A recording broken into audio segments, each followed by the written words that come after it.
This video is made possible by NordVPN. Start protecting your internet experience today. Go to nordvpn.com/VisualPolitik to get 75% off a 3-year plan plus an extra month for free with the code VisualPolitik.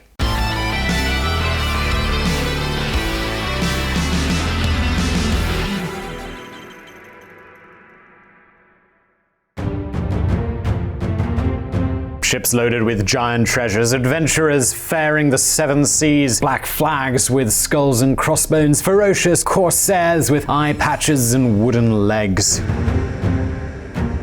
Legends that give you goosebumps like those of Blackbeard, Francis Drake, and Henry Morgan. Pirates, filibusters, buccaneers, corsairs who for centuries conquered the seas in search of gold, silver, and precious stones. Tell me who didn't grow up knowing at least one story about fierce, intrepid, and daring pirates. From the legends of Blackbeard to novels like Treasure Island to modern cinema characters like Captain Jack Sparrow. Throughout mankind's history, pirates have been a source of fascination, admiration, or terror. But don't think for a moment that they disappeared. Wars are no longer fought only on land, sea, and air. These days, they are increasingly fought in cyberspace. That probably doesn't come as any surprise to you. The country can greatly harm another simply by attacking its computer systems. Imagine everything they could do. Block communication and transport systems, electrical equipment, financial systems. I mean, practically everything nowadays, because everything involves computers. This is something that practically all countries know, including North Korea.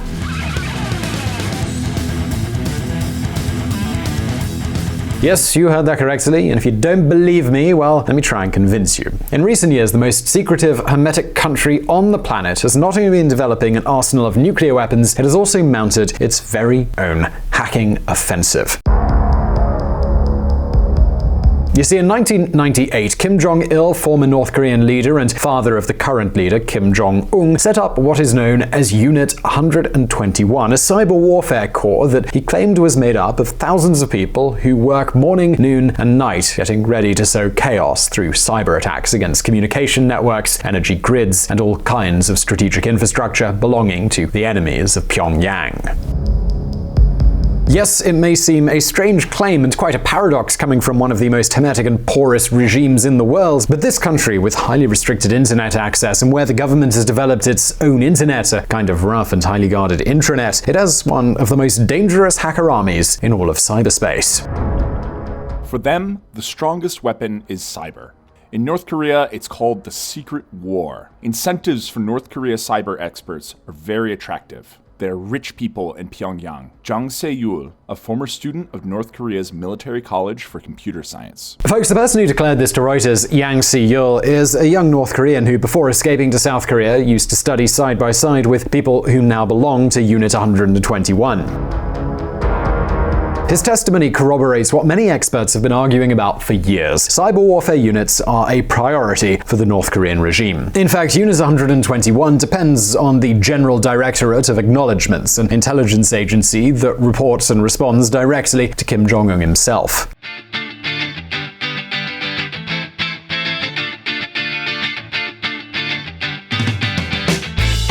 And that's not all. According to some estimations, these cyber attack teams are composed of almost 2,000 hackers and may be costing between 10 and 20% of the entire North Korean military budget. This is a pretty good indication of how important they are to the country. It is believed that they launched their first large attack in 2013. Using malware known as Dark Soul, these hacker teams managed to erase a huge amount of data and block or turn off 32,000 devices in South Korea, devices which included the servers of 4 major banks and 3 South Korean television agencies. And I promise you, this is not a joke. Just 1 year later, in 2014, South Korea's Nuclear Energy Corporation announced that their computer systems had been hacked. The North Korean hackers had stolen plans for their nuclear reactors, personal data on more than 10,000 employees, and other undisclosed information. Since then, the attacks that North Korean hackers have carried out around the globe have been continuous and quite a headache for several international companies and governments.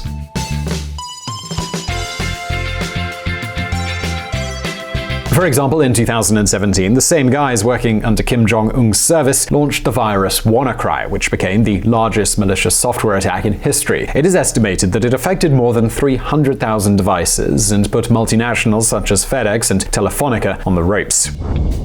The US and UK governments have said North Korea was responsible for the WannaCry malware attack affecting hospitals, businesses, and banks across the world. One important detail: these hackers don't only operate from North Korea. Once they've been trained, many of these hackers are sent to China, Southeast Asia, or other countries under false identities so that they can act from there. Surprised? Well, listen up, because North Korea has another cyber warfare unit that might amaze you even more.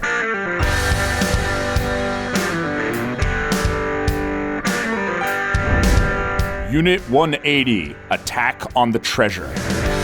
Let's face it, North Korea has never exactly done well in the international arena. However, since Kim Jong-un came to power in 2011 and accelerated the North Korean nuclear program, sanctions against the country have multiplied. And folks, developing a nuclear and ballistic program is not exactly cheap. So the question is, if international sanctions cut you off and prevent you from trading with the rest of the world, then what the hell are you going to do to get money that you need to continue buying everything you need on the black market in order to complete your nuclear program? Any ideas? Folks, this question was on Kim Jong-un's mind, and in his case, the answer was Unit 180. In 2013, when Kim Jong-un had begun to feel the pressure of international sanctions, he decided to establish what is known as Unit 180, with 500 professionals from Unit 121. What for? Well, that was to hack as many bank and cryptocurrency accounts as possible in order to obtain the resources he needed to finance his nuclear and ballistic program. Yes, you heard that right. In 2013, North Korea set up its own cyber Crooks unit. This was a huge team dedicated to stealing money to pay for the whims of the dear leader. Unit 180's primary job is to gain foreign currency to fund projects to develop 5 major weapons, including nuclear bombs, long-range missiles, and submarine-launched ballistic missiles. Kim Hyung-kwang, a former computer science teacher at a North Korean university. Since it was set up, Unit 180 has carried out numerous acts of theft and dozens of robberies, all against banks and cryptocurrency exchanges around the world. In 2016, they even stole over $100 million from the Central Bank of Bangladesh. The North Korean government's desperation for cash is driving a surge in cyber attacks targeting banks and other businesses in the United States and around the world, U.S. officials tell CNN. The North Koreans have quickly become the world's most advanced and persistent digital bank robbers. It's clear that global economic penalties are working and have forced the North Koreans to turn to alternative approaches to create revenue. Anthony Ferrante, a former FBI and White House cybersecurity official. Well-known hacking groups depend on Unit 180 and therefore on the North Korean government. The truth is that North Korea has taken on the task of being the bad guy in international politics very seriously. It's got nuclear weapons, hackers, it's doing kidnappings and arms trafficking. It doesn't really matter. If it's illegal and it's considered bad, Kim Jong-un is all over it. Now the big question is, how much money have these North Korean hackers actually been able to steal? Well, it's not easy to determine, but a panel of experts that reports to the United Nations Security Council has estimated that in recent years, in particular since 2016, Pyongyang has accumulated around $670 million in foreign currency and cryptocurrency. Nearly $700 million, and that's just what we know about, has been stolen by Unit 180 from banks and cryptocurrency intermediaries. Then they use blockchain to cover their tracks and transfer all of this money to where they need it, for example, to pay their technological equipment suppliers on the black market.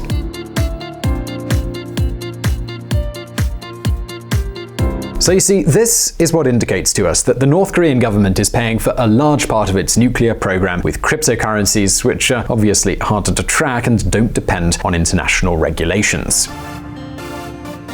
But stealing is not the only activity that Unit 180 uses to get cash. As they've gained experience, Unit 180 also develops software for international companies, especially in Japan and in China. I mean, since we're already here and we have all these hackers who have intricate knowledge of many complex cyber systems, well, might as well make the most of it, right? Well, these curious orders are coordinated by some of the pro-North groups that exist around the world. Of course, Unit 180 offers rather cheap rates, and in many cases, the contracting companies don't even know they are doing business with North Korean intelligence. And that, my friends, involves a very high risk. Why? Well, because it looks like these software programs are often full of backdoors which could eventually allow the North Korean intelligence service to control the devices where this software is installed, either to block them or to continue drawing cash out of them. The software companies Unit 180 has set up in countries like Vietnam and Malaysia are disguised as ordinary companies, and they have provided factory control systems and other products for Japanese businesses. Fumiaki Yamasaki, an information security expert. Anyway, folks, that's the story of how North Korea managed to develop a powerful cyber warfare division and use it to advance their nuclear program. Times have really changed. We may no longer be talking about sailing the seas or pirates with eye patches, but we certainly are talking about piracy all the same. After all, the internet is basically like a vast ocean. Now, chances are that your data isn't really that interesting to North Korea, but, every day in the press you hear about the latest hack or data breach. Not good, but the good news is that you can protect yourself with a VPN, and that's where NordVPN comes in. Have you ever been sitting in a cafe and on some open Wi-Fi network and wanted to check your internet banking? Don't think that's a good idea without a VPN. Or let's say you're a foreign person living in an oppressive dictatorship with restrictive internet and you want to watch a fun YouTube video like this one. It's all rather meta, isn't it? Well, NordVPN will sort you out. Or maybe more likely you just want to watch local content from your own country abroad. They also handle that too.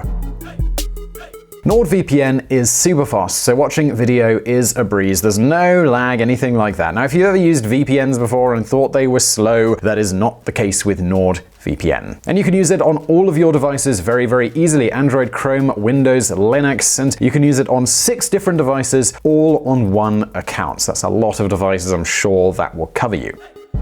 Also, there are no logs kept at all, unlike companies based in the EU or US. You see, NordVPN is based in Panama, so they don't have to keep any logs at all. Sort of like the opposite of North Korea, isn't it?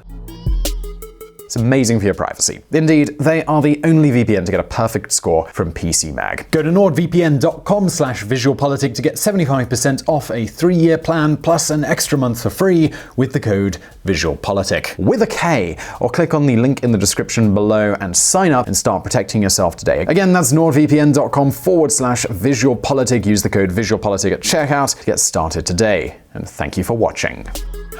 And if you want to learn more about politics and hear even more of my lovely voice, you can join us at Reconsider Media. We have a podcast at reconsidermedia.com/podcast. See you there.